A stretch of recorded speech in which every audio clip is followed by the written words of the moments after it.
Hello, and welcome to the Scriptures Are Real podcast. This is the podcast where we talk about things that help the Scriptures become more real to us so we can draw more power out of them because we need all the help we can get. I'm your host, Kerry Muhlestein, and I'm so excited to have with me Dr. Matt Godfrey, who is from the Joseph Smith Papers project. And just welcome, Matt. Thank you for being with us. Thanks, Kerry. I'm really excited about this. Grateful to you for having me on. Well, I'm glad you would make the time. I know everyone at the Joseph Smith Papers is very busy and doing all sorts of great stuff. So the entire church is grateful for what you guys do. So thank you for that. Thanks. So Matt has a PhD in American history from Washington State University. And he's written different books and articles and so on, obviously part of the publications project as well, or the Joe Smith project as well.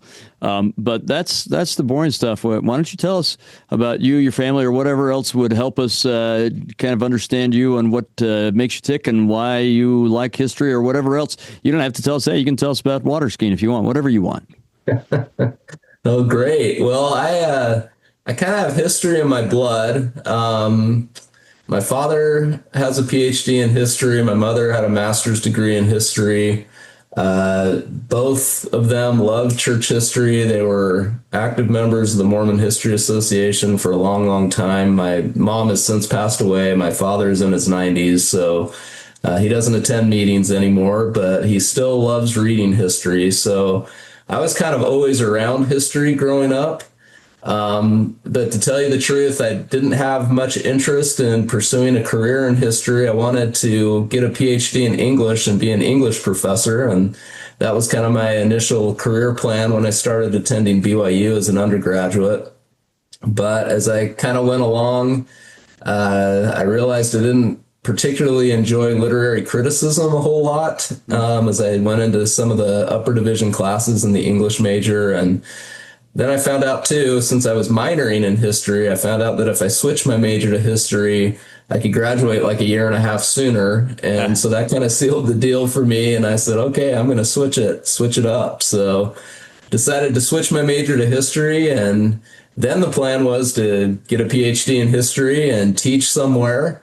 But as I finished my master's degree, I got my master's degree at Utah State University, and I was looking at PhD programs to apply to and discovered something called public history, which I hadn't ever really heard about before. And it was essentially how you present history to the general public and how you engage the public with history. And that kind of caught my eyes. So when I did my PhD, I actually had a dual major in American history and public history and kind of being trained on how to present history to the public. So that became kind of something that I became passionate about. When I finished my PhD, I got hired by a historical consulting firm in Missoula, Montana, and worked there for about 8.5 years. And we did a lot of work supporting the federal government when they were getting sued over historical issues. So they'd have us do research reports on water rights or Native American resource issues, those types of things, and write expert witness reports for them. And that was really interesting. But I got the chance in 2010 to kind of switch careers and got hired on at the Joseph Smith Papers and started working on that project and became the managing historian of the project in 2013 and continued in that role till 2021. Was also a general editor of the project beginning in 2015. And then I was the lead historian on several volumes in the document series and contributed to some other volumes as well. So that's kind of what I did on the Joseph Smith Papers. Aside from Joseph Smith and that era of church history, I love the history of sugar beets and the beet sugar industry in the Intermountain West. That's what my PhD dissertation was on. I published a book about that. And, I always just get excited talking about sugar beets. It has a very long history in Utah and Idaho, especially, that contributed much to the economies of those two states. So it was very important in the 20th century. Yeah.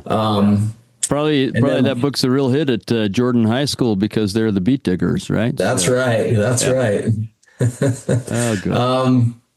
And then just kind of rounding out what I've been doing, we published our last volume of the Joseph Smith Papers in 2023. And so there are a few people that still work on the Joseph Smith Papers because there are some things being posted to the website still. But our hard copy print publications are finished. So I actually took on a different role in the church history department a couple years ago, where I do more outreach and engagement with historical organizations and academics. So that's kind of more what I'm focused on right now. And I'm also excited. I have a book coming out June 17th from Deseret Book called God Knows You. It's about spiritual challenges that we face, that youth and YSAs face, written for them. And I'm really happy about that book. So I'm excited to see that come out. So I'm married. I have 4 kids that are awesome. They range in ages from 26 to almost 16. And I love sports, and I love way too much 80s alternative music. So I listen to way too much of that. Well, I don't know if that's possible, but anyway, yeah.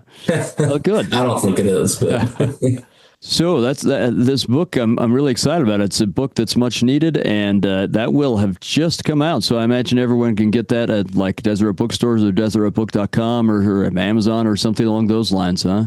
Yeah, that's right. So tell us one more time what it's called. It's called God Knows You, Getting Real About Spiritual Challenges. Fantastic. Well, thank you. Thank you for that. And with all of your kind of drilling down in the different source material with Joseph Smith Papers, I think you've come to learn a lot about something that I know a bit about, but I know I would love to know more about. And I think most members of the church really don't know much about, but it's an important element of church history during the time period we're studying right now. And in fact, without it, we wouldn't be reading anything we're reading. So we'll kind of launch, and this is kind of a special episode because we're going to launch into this subject from section 70, which is in this week's Come Follow Me reading. But it's a subject that spans several readings, and we don't want to chop it up. Let's just get to understand this subject. So we'll span several readings now, starting with what we're reading this week, and it's going to span several. But why don't you take us in where you'd like to go? Yeah. So we're going to talk today a little bit about the United Firm and what that was and how it operated in the church, when it operated, how it formed, and those types of things. And the United Firm, it's a very interesting thing. I think most church members do not know what the United Firm is. Yeah, and I want to make it clear, we're not talking about the United Order. This is a different thing. Right, exactly. And that's where some confusion comes in, because in the sections in the Doctrine and Covenants that talk about the United Firm, when those sections were published, they changed the word firm to order. And so you'll read United Order in like section 78 or section 82 or 104, but it's really referring to what the saints at that time knew as the United Firm, which was a very specific organization.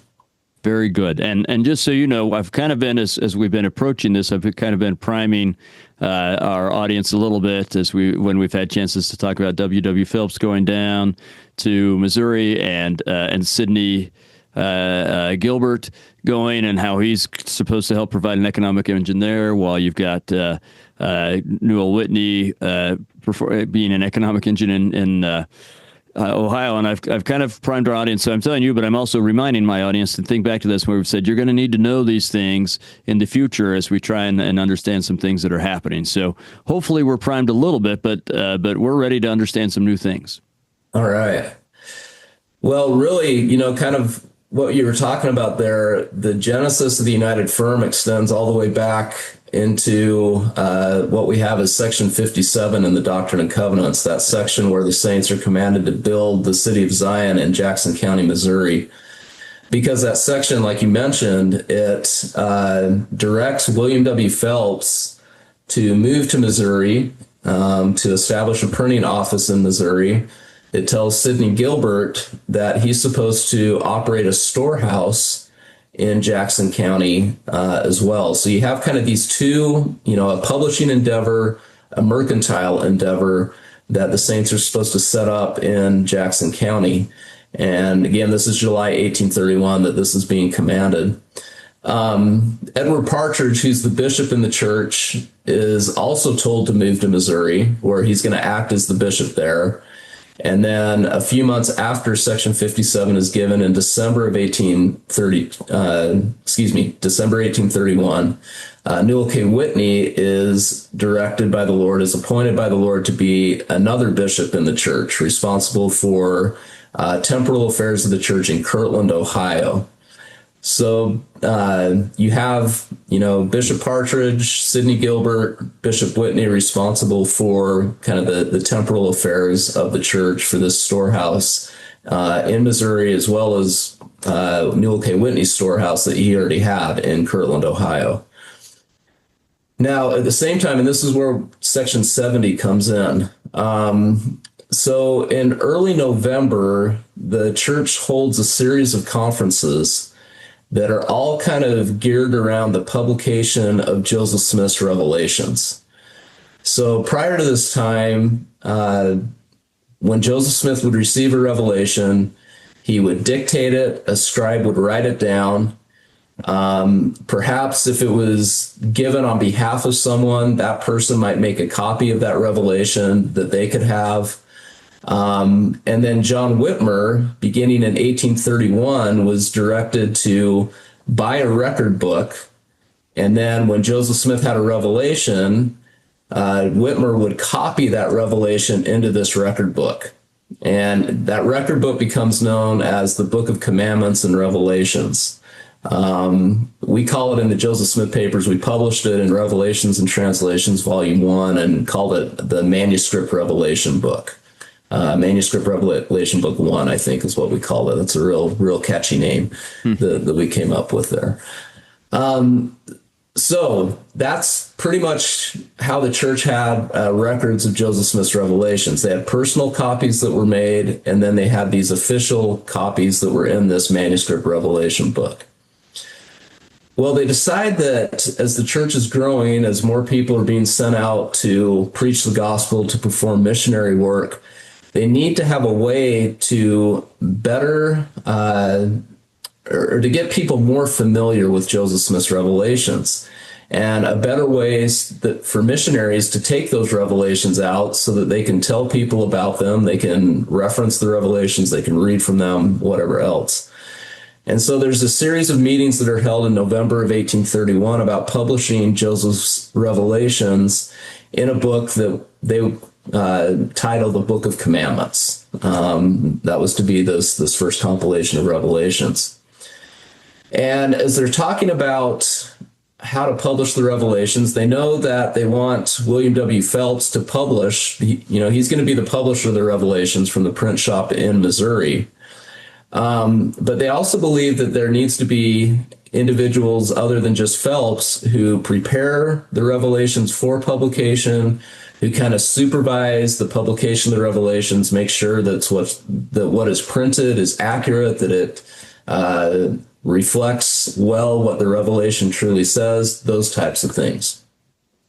So in a conference that's held November 12th, 1831, in which they make kind of this final decision to publish the revelations, they vote Joseph Smith's revelations to be greater than all the riches of the earth, more valuable than all the riches of the earth.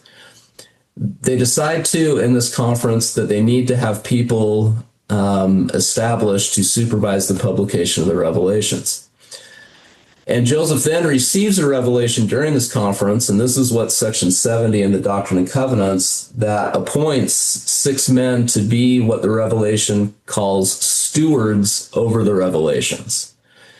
And so that's Joseph Smith, Oliver Cowdery, Sidney Rigdon, John Whitmer, William W. Phelps, and Martin Harris. Those are the 6 men who are appointed stewards over the revelations. And just for our audience, you can see those names in Section 70, verse 1. So, if you don't remember, that's where you'll find them. We always hope that you're reading this. The sections were a supplement, not a substitute for the sections. So, anyway, sorry, keep going. Yeah.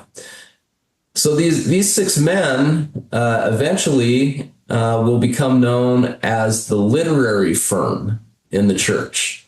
the 6 men who are kind of responsible for the church's printing endeavors, specifically for the publication of the Book of Commandments. And the Revelation also talks about, if you go to, let's see, just looking at this verse, starting with verse 5, it says, "I have appointed unto them," meaning those 6 men, "and this is their business in the church of God, to manage them," meaning the revelations, "and the concerns thereof, yea, the benefits thereof." It says, "Wherefore a commandment I give unto them, that they shall not give these things unto the church, neither unto the world. Nevertheless, inasmuch as they receive more than is needful for their necessities and their wants, it shall be given into my storehouse, and the benefit shall be consecrated unto the inhabitants of Zion." Now, the word benefits in there, in the earliest manuscript version that we have of this revelation, the word benefits actually is rendered as profits. And so what they're talking about in these verses is they're saying, as you publish the revelations, you'll make money from the publication of the revelations. That money is to be used to provide you and your family with necessary support, since it's, one of your jobs in the church is to supervise this publication. And then whatever is left over from that will be, consecrated unto the inhabitants of Zion. It will be used for other endeavors in the church. And so these 6 individuals are not only responsible for the publication of the revelations, they're also responsible for the money that the church makes from those, and to see that it is put to the use for the building of Zion. So that's kind of what those verses there are talking about. So you have those 6 men that are set up as the stewards over the revelations.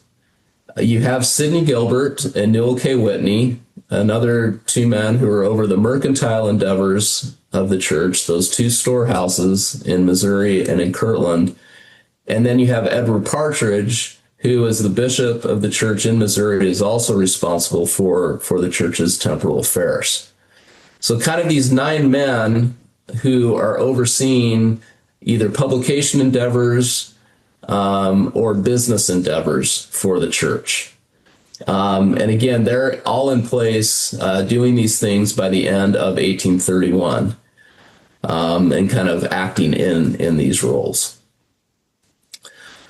So just keep going from there. Yeah. I mean, I think so. Maybe we could take just a second. We don't need to spend a long time, but I love this idea when we get it maybe said so well in verse 3. When after he said who, he says, "I've appointed them and ordained them to be stewards over the revelations and commandments." Now, when we hear stewardship, we usually think, okay, either we think like consecration and united order kind of things, or we think, okay, this is someone who can receive inspiration for someone else. And both of those revolve around what being a steward really is, which is that the things belong to the Lord, and he's asking you to take care of them. It's almost like the parable of the talents, right? I'm going to give you, these are mine, I'm giving these to you, and I want you to do something with them that builds up the kingdom. And it's so interesting to have people to be stewards over the revelations and commandments. You would expect Joseph Smith would be. You get John Whitmer as the church historian and so on, but it makes me wonder. So this is helps us understand what's going on there, but to make this a little bit more of a personal application, I wonder how good of a steward I am over the revelations and commandments I'm given, right? And this goes back to that, like, okay, I can receive inspiration for myself and my family and people, within my calling and so on. And I get lots of inspirations, and I know that often I am not a good steward over those revelations. Like I'll be praying in the morning. I've finally learned to keep a little book next to where I say my prayers so I can write ideas down, but half the time I'm so tired I don't remember to do that and whatever. And I know that I can be a better steward over the revelations, and I suspect that God is going to ask me about it, just like he says in verse 4, "An account of this stewardship will I require of them in the day of judgment," right? He's giving them real, very, very important revelations that are applicable for the whole world, much less, the church, but even the world.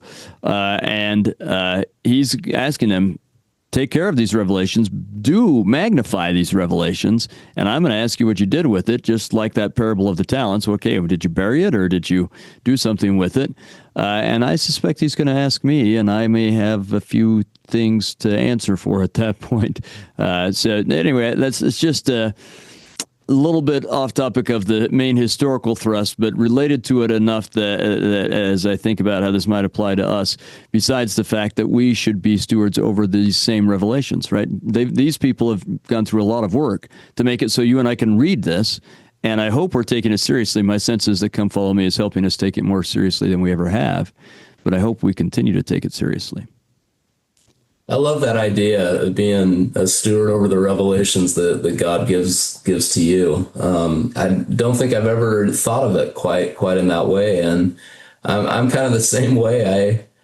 Throughout most of my life, I never really would write down anything that I felt was inspiration, and finally, President Eyring talked about in 2007, remember, where he talked about how he would write down at the end of every day how he had seen God's hand in his life. And I've tried thereafter to be a little more diligent with recording some of that inspiration, but I still don't do a very good job of it. And I think a lot of times I forget, some of the inspiration that I've had or some of the spiritual experiences that I've had. So I love that reminder that we need to be good stewards over revelations that God's given us. Yeah. I fail in two ways. I fail both in terms of, this happened in my life, and I don't write it down. Right, I'm thinking right now of something that happened just last night, where my wife and I were praying for something, and an idea came in. Oh, that worked. Hopefully, I can remember that by Sunday, but probably not. I've forgotten it. But I also get inspiration for things I should do, right? And then later on in the day, I was like, wait, what was that I was supposed to do? And that's why I have to have a little book by my bed, because I don't remember to do all the ideas that come to me. So, yeah, there are lots of ways we can be stewards of revelations, including the revelations we're talking about. So thanks for letting us talk about that. But yeah, let's keep pressing forward so we can understand how this works in church history. Yeah, I think too, just to point out something about the role that these stewards had over the revelations, because I think it touches on something that sometimes people can sometimes have an issue with. So we tend to think sometimes that the Lord gave a revelation to Joseph Smith and he wrote it down, and that revelation should never be changed because it comes from God. Mm-hmm.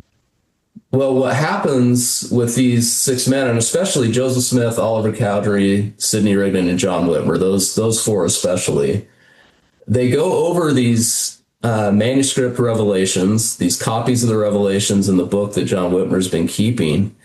And you can see when you go into that book that as they're preparing these revelations for publication, they are making some changes. They're making punctuation changes, which is understandable. But there are some instances where they're making wording changes. And for the saints at the time, that wasn't anything remarkable. In fact, in the November 12th meeting that I was telling you about, in the minutes of that meeting, it talks about how that conference pretty much told Joseph Smith, you need to go back through these and make sure that they really say what the Lord needs us to hear. And so I think Joseph and Sidney and Oliver and John believed that they could go back through these, and perhaps when they were first recorded, it wasn't quite exactly right. And so maybe there needed to be some changes so that these revelations communicated to the saints, exactly what the Lord wanted them to hear. And so I think that's an important principle, that Joseph Smith believed that these were living revelations. He did not believe that when the revelation was given to him, it had to be, stay that exact same way forever. But he believed that he could go back through these with inspiration from God. And if God told him that he needed to correct something, that was fine for him to correct it.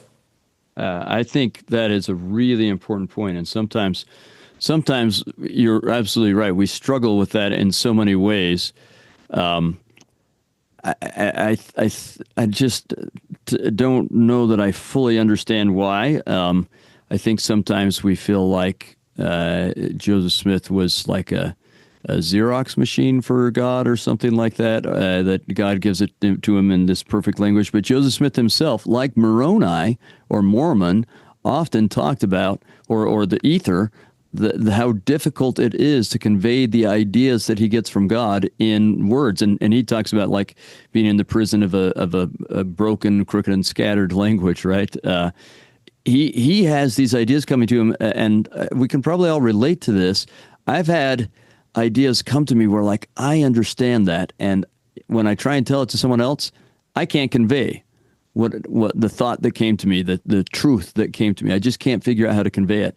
And I think that happens to Joseph Smith. And over time, he realizes, okay, people are not understanding this the right way, and I should change it, or maybe the circumstances have changed and so on. I think we want to believe in modern prophecy, meaning God will continue to reveal and help us understand past revelations, and yet somehow it bothers us when it happens. But we should rejoice in the fact that God continues to guide prophets to help us understand better and better both new things and things that have already been said. Yeah. Yeah. Very important thing, I think. Yeah. So thank you. Yeah. So kind of the next thing that happens in this development of the United Firm comes on March 1st, 1832. And this is in another revelation that is given to Joseph Smith. This is given in kind of a council of high priests that is held in Kirtland on that day.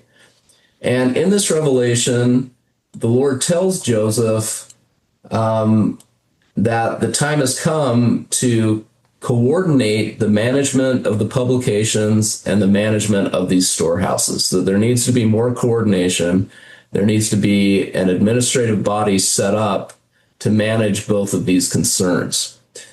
And so in section 78, the Lord tells Joseph, verse 3, "For verily I say unto you, the time is come and is now at hand, and behold, and lo, it must needs be that there be an organization of my people in regulating and establishing the affairs of the storehouse for the poor of my people, both in this place and in the land of Zion." Now, that's how the verse reads in our, 2013 edition of the Doctrine and Covenants.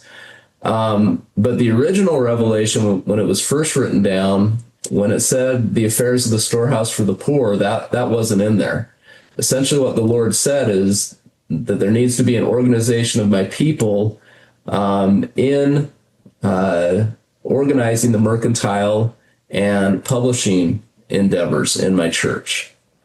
And so, again, that's why sometimes we get confused about the United Firm and about how it operated and what it was, because this language in this revelation was changed from its original purpose there. And we can talk, I don't know if you want to talk now or if you want to talk later about why those changes were made. Yeah, why not? I mean, I'll throw out what you're the expert, so I'm going to throw out what I would guess is at least one of the ideas, and then you can shoot me down. But I would guess at least one of the ideas is that when the United Firm is dissolved, that as if you're going to publish this, you say, well, that's not really very applicable to people anymore. Let's change this to something that's more broadly applicable. Yeah. Yeah, that's definitely one of the reasons. I think that there's also kind of a practical reason behind it too. As we'll see when we go to section 82 in the Doctrine and Covenants, the people who were set up as members of the United Firm actually had to bind themselves together legally, right, so that each one of them was responsible for the firm's debts. And we'll see that one of the reasons why the United Firm was dissolved, and in fact, the major reason was because it had gotten far into debt and it didn't have a clear way to repay those debts because of the expulsion of the Saints from Jackson County, Missouri, which had destroyed the printing establishment there as well as the storehouse there. And yet the Saints were still responsible for paying for the goods and for the printing equipment that were there. And they had no way to get the money to be able to do that. And so when the United Firm is dissolved, Joseph Smith, I think, does not want creditors to come after every member of the firm. Right. And so I think he puts in some of this more general language of what the firm was supposed to do in order to prevent creditors from coming after like Martin Harris or Oliver Cowdery or Sidney Rigdon. I think Joseph believed at the time that he and Newell K. Whitney would be the two that would handle trying to pay off these debts. And so I think it was a way for him to try to free some of these other individuals from responsibility, by kind of making it a little more vague about what the firm was doing. Wonderful. Yeah. And what an important thing. Sometimes we forget about the practicalities of the restoration and of trying to do things in the midst of poverty and persecution, right? Yeah. And correct me if I'm wrong, which happens often, but I also have somewhere in the back of my mind that at one point, you've got kind of the Ohio group and you've got the Missouri group, which is just true of the church in general at that point, but including with the United Firm and the literary firm. And it seemed also wise to decouple those so that if people go after the debt of what's going on in Missouri, that they don't necessarily have legal recourse on everything that's happening in Ohio and vice versa. Does that seem correct? Yeah, I think that's a correct reading of that situation. I think that's why you see in section 104, which is the section that kind of deals with the dissolution of the United Firm.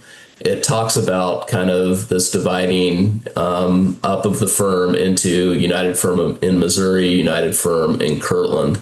And that section makes it seem like those two entities are going to continue to exist, but in reality, they didn't really exist after that point. But I think that kind of goes along with the point that you're making, that they're trying to divorce those two, different literary and mercantile endeavors in Missouri from those in Ohio. Yeah. So sorry if I jumped ahead where we weren't ready to go yet, but no, that's great. That's great. Yeah, and that's the thing, is that these are noble endeavors that are hard to pull off given great circumstances, but incredibly difficult to pull off when you are doing it from two different points far apart from each other, and both of them are experiencing different kinds of persecution at the same time. This is really difficult, but I am so grateful for what they did pull off, because we're blessed by it today. So yeah, and you kind of add to that the issues with communication too, because it took a letter, from Kirtland to Jackson County about 3 weeks to get there, and they don't have telephones. They can't just call somebody up and talk to them about things. And so you have Joseph sending letters to Missouri, you have Missouri leaders sending letters to Joseph. Sometimes they're crossing in the mail. Yeah. And I just think about just the practicality of trying to communicate everything that's going on as well. And yeah, it was difficult for sure. Yeah. And trying to communicate or trying to get something that's printed in Missouri into the hands of people in Ohio, right? I mean, none of this is easy. Yeah, exactly. Yeah. Well, wonderful. Let's keep going. Okay. So section 78 tells Joseph that he needs to organize this firm to oversee these publishing and mercantile endeavors in Missouri and in Ohio. And so the revelation also said that Joseph and Sidney Rigdon and Newell K. Whitney were supposed to travel to Missouri to set up this organization. So this revelation is given on March 1st, 1832, and Joseph and Sidney and Newell leave around April 1st, 1832, to go to Missouri. And if you're familiar at all with the history, one of the interesting things about this is that when Joseph and Sidney and Newell leave for Missouri, this is only, it may not even be a week since the attack on Joseph and Sidney in Hiram, Ohio, where Joseph's tarred and feathered, Sidney's, head, he's probably concussed because of being dragged across the frozen ground. And Joseph's son, Joseph Murdoch, who was only about 11 months old at the time, dies in part because of being exposed to cold air when he already had the measles. It kind of worsened his condition and he passes away.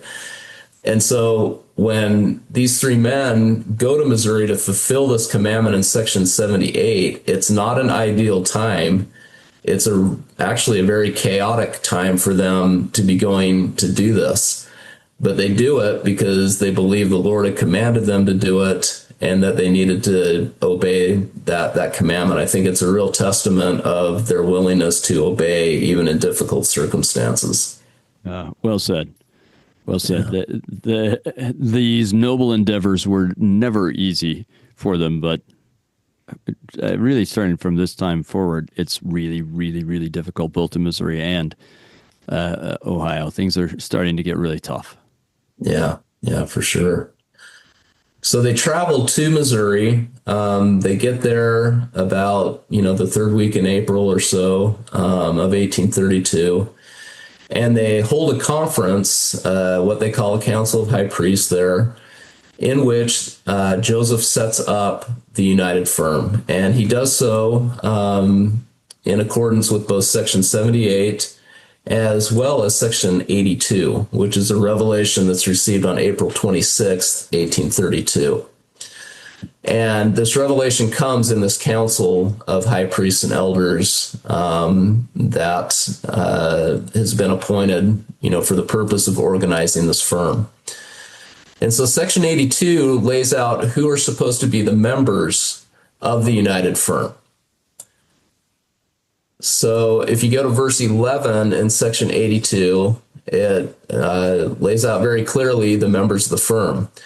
Edward Partridge, Newell K. Whitney. Again, Edward Partridge is the bishop. Newell K. Whitney is a bishop, as well as oversees the storehouse. A. Sidney Gilbert, who's over the storehouse in Missouri. Sidney Rigdon, one of the stewards of the Revelations. Joseph Smith, another steward of the Revelation. John Whitmer, Oliver Cowdery, W.W. Phelps, and Martin Harris, the rest of the stewards over the Revelations. They're the 9 men that are appointed to this firm. And verse 11 says, and this is what I was mentioning before, that they were supposed to be bound together by a bond and covenant that cannot be broken by transgression, except judgment shall immediately follow in your several stewardships. And after this revelation is given, they do draft a legal bond that binds each member together legally to be responsible for the firm's debts. And they do this in accordance with verse 11 here. Verse 12 in Section 82, again, it has that same vague language of Section 78, that the firm is supposed to manage the affairs of the poor and all things pertaining to the bishopric. Again, that language is changed from the more specific that it's supposed to manage the literary and mercantile endeavors of the church and all things pertaining to the bishopric, both in the land of Zion and in the land of Kirtland. So this is where the United Firm is established. So it consists of the literary firm, those 6 men over the Revelations, the 2 bishops in the church, and Sidney Gilbert, who's over the storehouse of the church. So it's officially established here in April of 1832. It will continue to operate and administer those things in the church until roughly April 1834, which is when Section 104 is revealed that dissolves the United Firm. So we have it set up at that time. Now later, there are 2 other men who are added to the firm, and both of them are added by revelation. So one is Frederick G. Williams, who in January of 1833 is appointed one of the counselors to Joseph in the presidency of the high priesthood.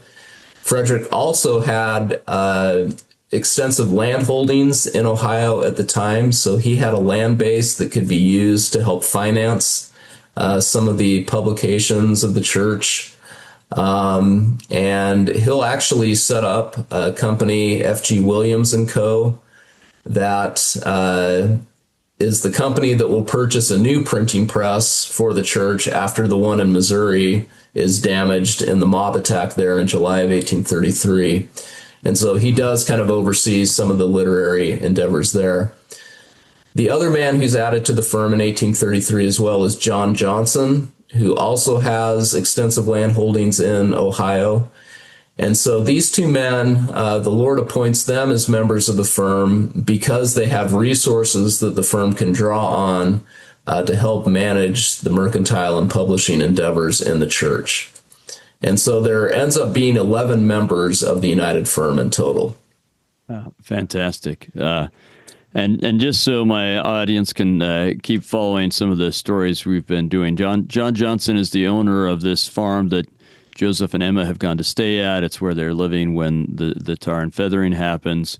And he ends up being asked to consecrate the farm, really. And he sells it, moves to Kirtland. He's not able to access the funds for himself for a little while. He ends up being listed on the poor list. I don't know exactly what that is, but there's a list of poor that need to be helped and taken care of, and he's on there. And eventually, he's going to be asked to run that in, but he's also asked to help finance, the purchase of lands and the printing. And so this is a family, John Johnson, and I've just forgotten the name of his wife. Elsa. Elsa, yeah.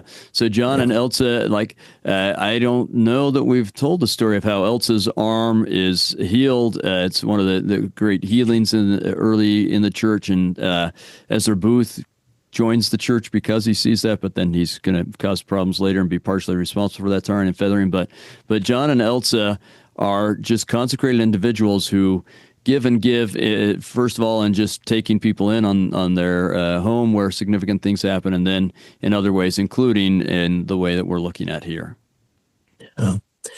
Yeah, these people who are in the United Firm are really remarkable people. Yeah. I think, I look at the Johnsons, Frederick G. Williams, Newell K. Whitney. I mean, here's a man who just a great man who I think was such a support to Joseph at the time, and stays a faithful member of the church his entire life. There's others who will fall away and come back and whatever else, but Newell's true the whole time, and just a really, really great person, I think. Yeah, and Edward Partridge similarly. You're right. There are a lot of heroes to learn from in these.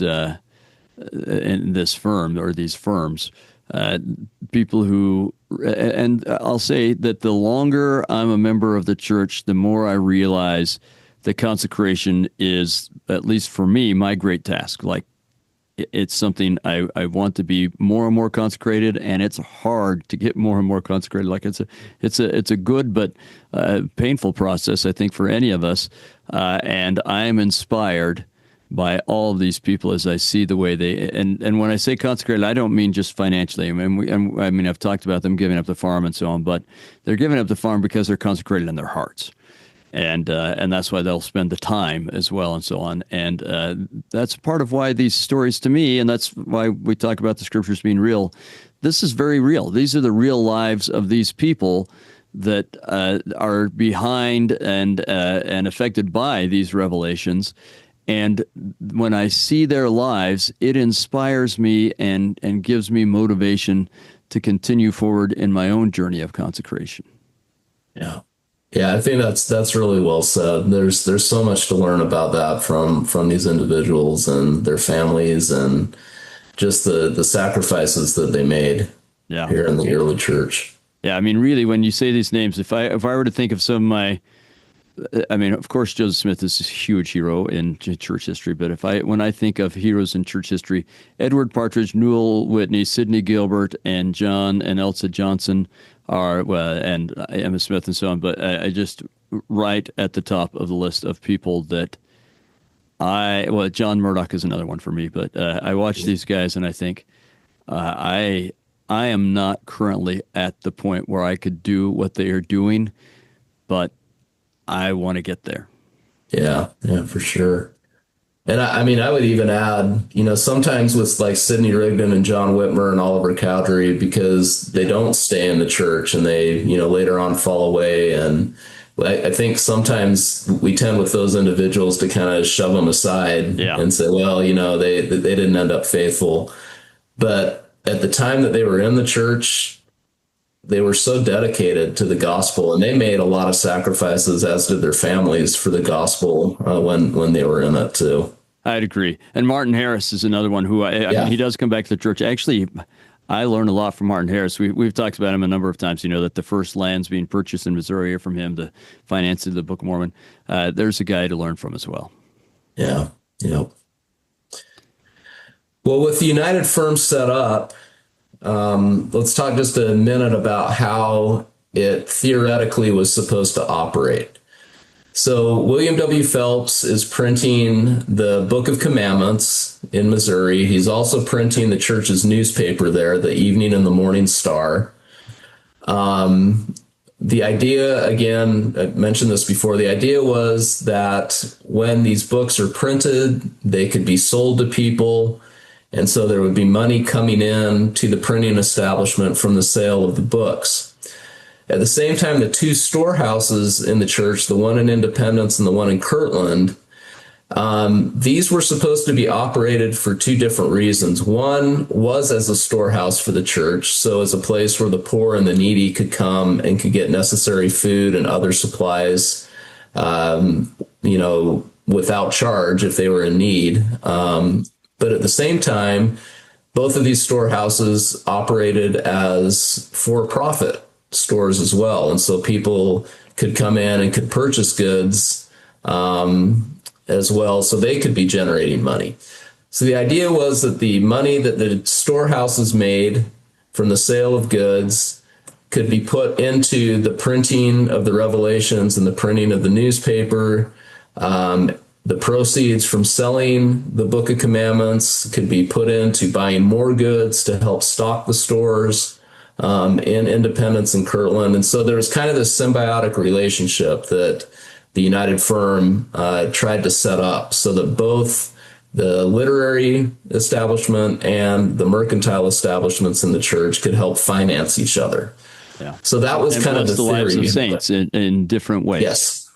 Yeah. Because the other thing too is I think they believed that there would be enough money after that they could perhaps draw on some of that money too to continue to purchase land in Jackson County for inheritances there, or to use it in other ways to benefit the poor and the needy in the church. Yeah, beautiful. So that's why I was speaking about like the two stores as economic engines. That's the idea, I think, is that they will create what is needed to make the practicalities of Zion possible. And my impression is that I think that the ashery that Newell Whitney owns also was generating money to be part of this. I don't know that for sure, but that's my impression. So yeah. Newell had several different business endeavors that were all under his company that was called N.K. Whitney and Co. And actually, in the minutes of the meeting where the United Firm is set up, it talks about how there would be two divisions. One would be N.K. Whitney and Company in Ohio, and the other would be Gilbert Whitney and Company in Missouri. Yeah. Because maybe you talked about this before, but Sidney Gilbert and Newell K. Whitney were actually originally partners in Kirtland in kind of the mercantile field. Yeah. And Sidney Gilbert only goes to Missouri because he's told to go and start a store there. Yeah. So they don't really like break up, but they divide and conquer, as it were. But yeah. And again, you just had they and Edward Partridge, who was a prosperous hatter, and they were on a trajectory to do very well in life, and they end up with a lot of church debt. That's what they end up with. So it's a tough road that they hoe. Yeah. And I love too, Edward Partridge, you mentioned before, and just one other thing with him, he and his family sacrificed so much, like you just talked about, in terms of worldly things, And Edward was such a humble person as well. He's chastised a couple of times in the scriptures. Section 58 is one where he's chastised. And I love that after that revelation is given, there's a letter that we have that he writes to his wife, Lydia, because Edward's already in Missouri. Lydia's still in Ohio. The family hasn't moved to Missouri yet. And so Edward writes a letter to her. And he says in that letter something to the effect of, I fear that my calling is above my station. Essentially, I don't know if I can do this. Like, I'm trying my best and I hope I can, but I don't know if I can. And that just kind of shows his humility that he had, that he knew he had to rely on the Lord to do this. And he was kind of a meek and humble person. And again, another one of my heroes for that. Yeah. Amen. Yeah. Amen. So this is how the United Firm was supposed to work. And maybe if circumstances had turned out differently in Jackson County, maybe it would have continued for a lot longer in the church, kind of operating in this way.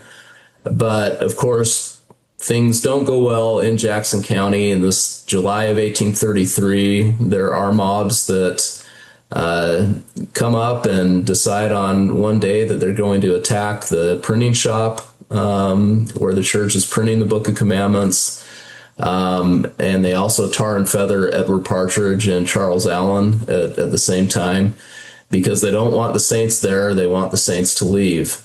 And the violence is kind of quelled because church leaders promise that they'll remove themselves from Missouri. It springs up again in the fall of 1833 after the church decides to explore legal options of how they can stay on their land in Jackson County. And people in Jackson County who aren't members of the church hear about this, and they get angry again. And so there's more violence that last week of October, first week of November, that eventually ends up in all of the saints in Jackson County being kicked out of the county. And so when this happens, you have the printing shop has been destroyed. The printing press is damaged severely to where the church can't use it anymore. Sidney Gilbert loses the storehouse as well as all of the goods that are in the storehouse. And again, as I mentioned before, the church is still responsible for the debt that it went into to purchase those goods for the storehouse and to purchase the printing press and other things in the printing office. But you have half of the United Firm that's now been cut off that the church can't use to generate any kind of profit or any kind of income at all. And so that leads to a condition, an economic condition in the church that's really fairly unstable for a period of time.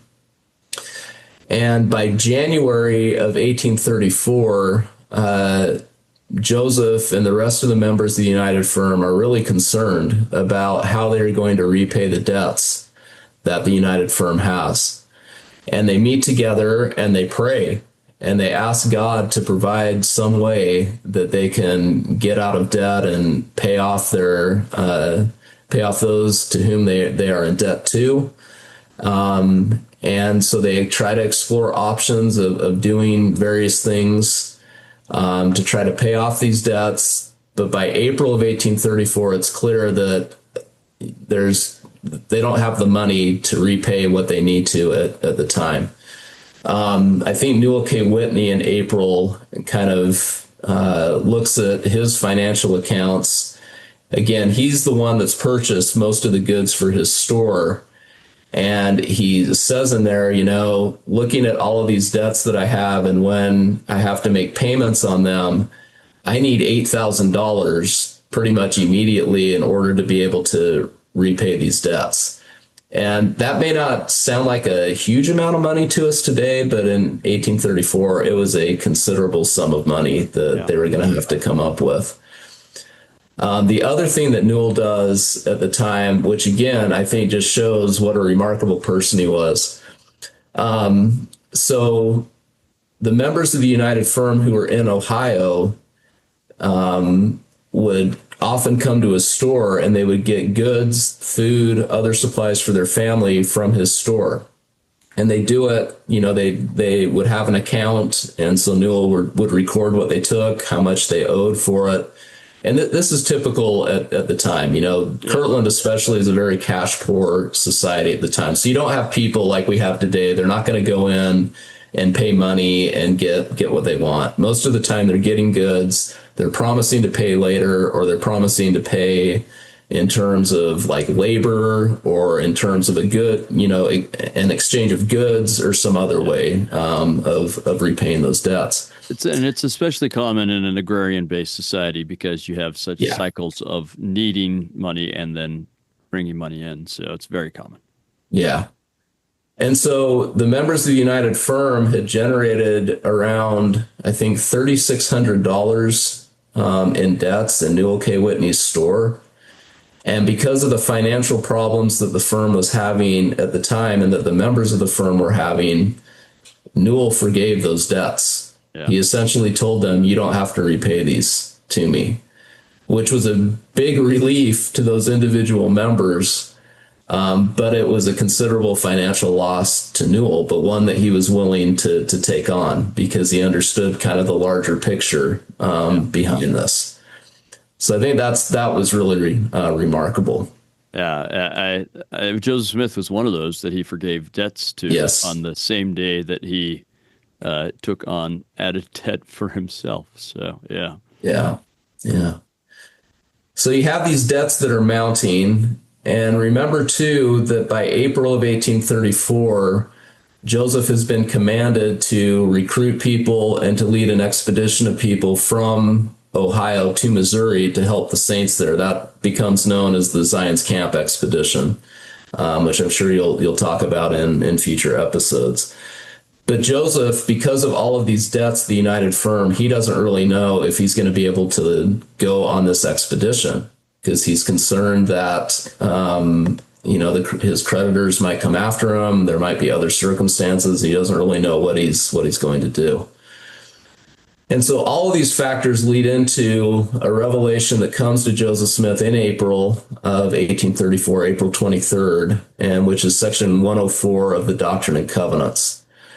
And it, as I've talked about before, it essentially dissolves the United Firm.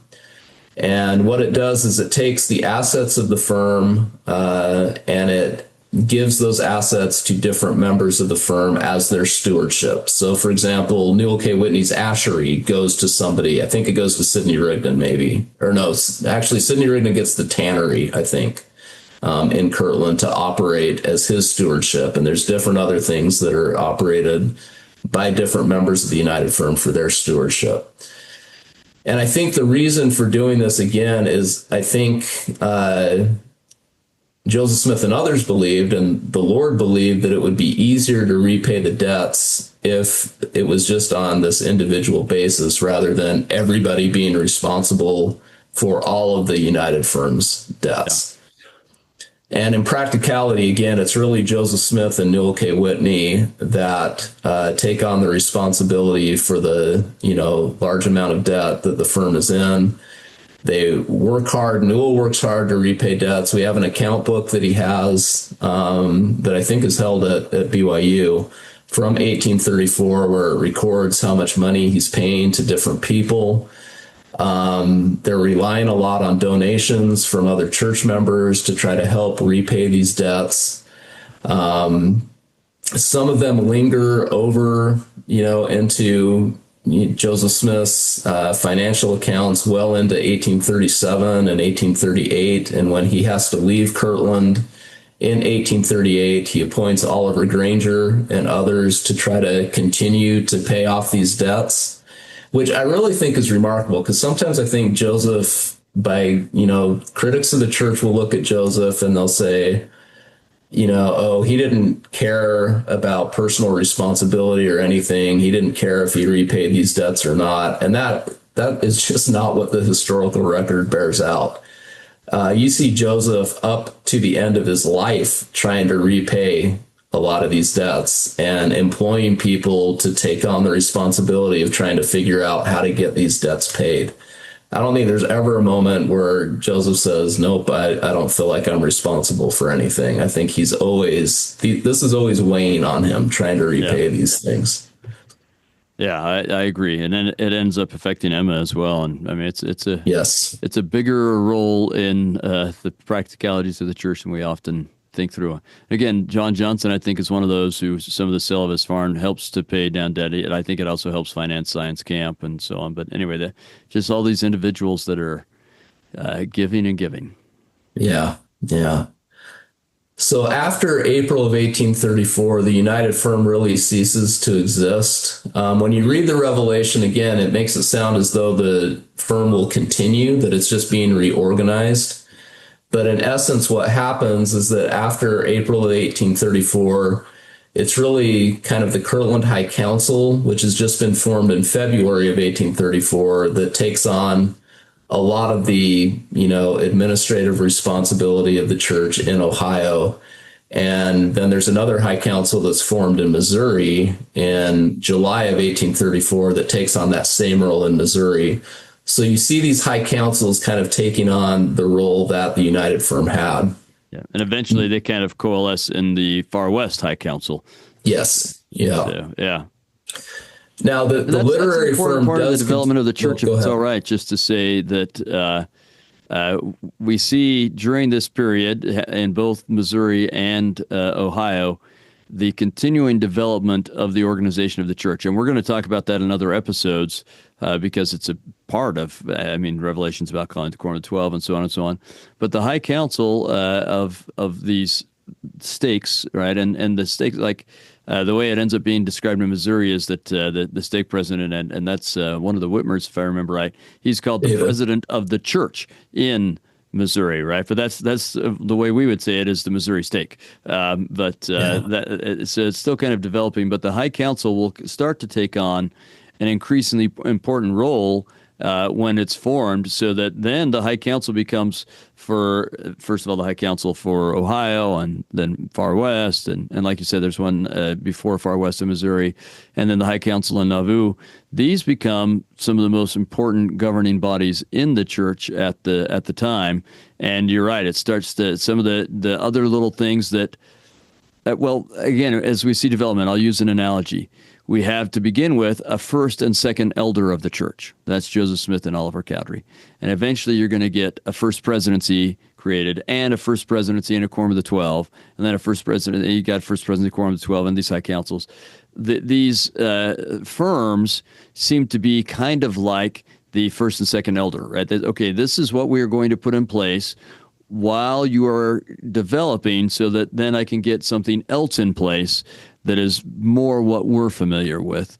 But it's all part of God leading them along line by line, step by step, and helping them get from where they start to where they need to be. Yeah. I think that's a great analogy, especially because in the 2 years that the United Firm existed, it really did play kind of a larger administrative role. So you see, when Joseph Smith wants information from leaders in Missouri about the church in Missouri, he's writing to the members of the United Firm who are living in Missouri to get that information. And so it really does play kind of this, maybe temporary administrative role in the church until there are things put into place that perhaps make a little more sense in terms of governing the church in different locations. Yeah. Now, you were saying something else when I started talking about that. What were you saying? Yeah, I was just going to say that even though the United Firm ceases to exist, the literary firm does continue to exist for a couple of years after 1834, and it continues to kind of supervise church publications in Kirtland, because after the destruction of the printing office in Independence, they decided to set up a new printing office in Kirtland. And so that's set up. As I mentioned, it's operated by F.G. Williams and Co. Oliver Cowdery kind of becomes the editor of the church's newspaper, which is called the Messenger and Advocate at that time.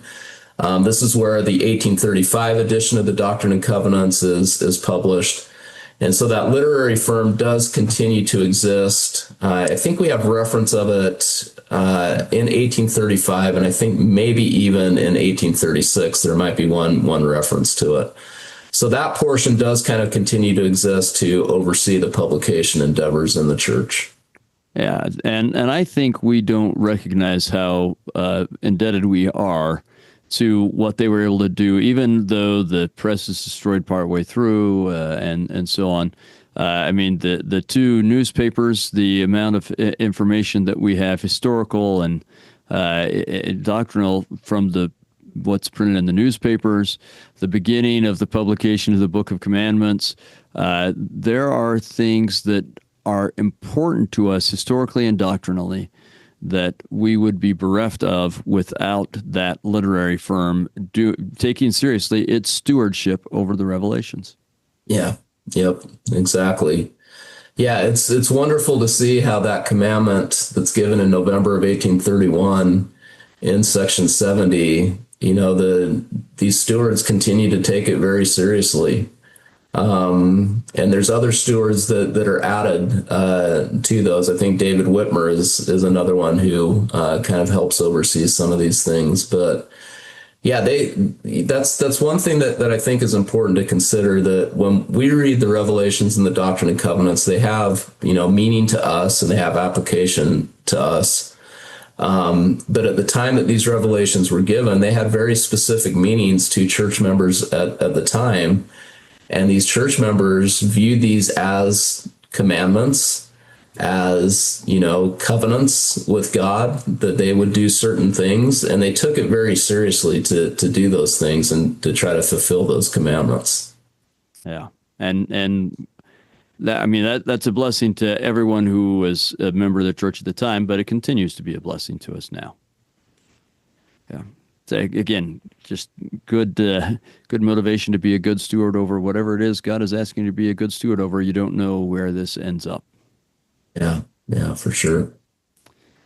Well, thank you. Again, I think we often have not understood very well both one of my goals for the podcast this year is to help everyone understand the kind of Ohio, Missouri era as not two separate eras, but two separate places in the same era, and how they're working together and sometimes apart and together. And this is an important part of that. But I also hope we can get some of these behind the scenes things like the United Firm, the literary firm that we often haven't talked about, that we can bring those to light. Again, in both cases, because that makes these scriptures very real to me, and then I can apply them to my life better. So I hope that everyone's experiencing that as we are talking and going through this together. Anything else you would like to add? No, I think this has been great. Again, the United Firm, if you want more information about it, you can read. There's a little essay that I wrote about Newell K. Whitney's role in it in the book Revelations in Context, which is in Gospel Library, and kind of goes over a lot of what I talked about today, if it's easier to read some of that, because it can be very confusing in trying to figure out what's going on. But again, just highlighting how grateful I am for these individuals and their families who took on so much in these early years of the church, and who sacrificed so much so that the church could continue and could continue to grow in its infancy. Like you were saying, I think we owe them a large debt for what they did and what they endured. Amen. So grateful to all of them, and to the Lord for caring enough to ask them to do these things, and caring enough about us to continue to give them to us and ask us to do things. So we are blessed. Well, thank you, Matt. We're so grateful, and I always am so grateful for the revelations we have. Glad to live in a day of modern restoration and latter-day prophecy and so on. I think we underestimate how blessed we are to live in a day where we have ongoing revelation. We also want to thank our audience, and we'll encourage you to. It will help us reach more people if you like and share and download and rate and review and all those things. Share on social media. Leave comments. Please do leave comments. But the biggest thing we'll ask you to do is if there was something that touched you, go do something about it and share it with someone in person. Those would be great blessings. And jump back into the scriptures. We'll post some bonus material on our Patreon website and some daily thoughts. So we'll invite everyone to be there. It's tsar.website. You can join us there.